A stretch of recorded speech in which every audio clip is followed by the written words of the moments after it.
তো গাইজ আজকে আমাদের রাত্রে ডিনারের জন্য হচ্ছিল পনির বাটার মশলা। পনির বাটার মশলার জন্য আমি ফার্স্টে এখানে পনিরটাকে একটু জলে উষ্ণ গরম জলে ধুয়ে চৌকো করে কেটে নিয়েছি।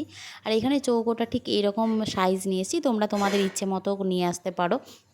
তারপর এখানে ফ্রাইং প্যানটা আমি বসিয়ে প্যানের মধ্যে দিয়ে দেওয়া হলো একটু সাদা তেল আর একটু বাটার।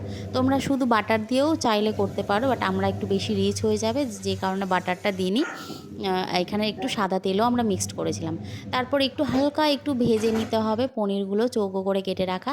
তারপর এখানে আবারও একটু তেল দিয়ে এখানে দিয়ে দিতে হবে কুচনো পেঁয়াজ, কুচনো বলতে খুব কুচনো না, তোমরা ডুমো ডুমো করে কাটলেও পারো। তারপর এখানে দিয়ে দিল রসুন বাটা, টমেটো, এগুলো হালকা লো ফ্লেমে দিয়ে ভাজতে হবে ঢাকা দিয়ে।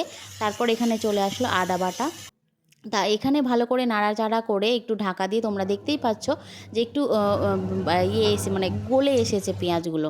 তারপর এখানে দিয়ে দিল চিড়ে রাখা একটু কাঁচা লঙ্কা, আর তারপরে দেওয়া হলো এখানে কাজু।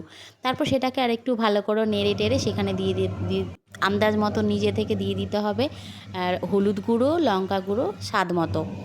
তোমরা যেমনভাবে যেমন ঝাল চাইছো সেই রকম। তবে পনির বাটার মশলা সেরকম ঝাল খায় না। তারপর এখানে দিয়ে দিতে হবে জিরে গুঁড়ো, ধনে গুঁড়ো। তারপর সেটাকে তেল ছাড়া পর্যন্ত কষিয়ে নিতে হবে। কষিয়ে নিয়ে আমরা এটাকে পেস্ট করে নিলাম। আর দেখতে পাচ্ছ এটা পেস্ট করে নেওয়ার পর তারপর আবার ফ্রাইং প্যানে দিয়ে দিতে হবে বাটার, আর তারপর সেই পেস্টটা দিয়ে দিতে হবে ভালো করে কষানোর জন্য।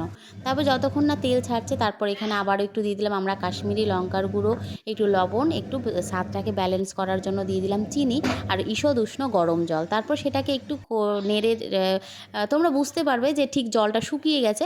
তারপর এখানে কুচনো এটা যে ভাজা পনিরটা ছিল সেটা আমরা লবণ গরম জলে ভিজিয়ে রেখেছিলাম সফট হওয়ার জন্য। তারপর সেটাই দিয়ে দিল আর শেষে দিয়ে দিল একটু কসুরি মেথি।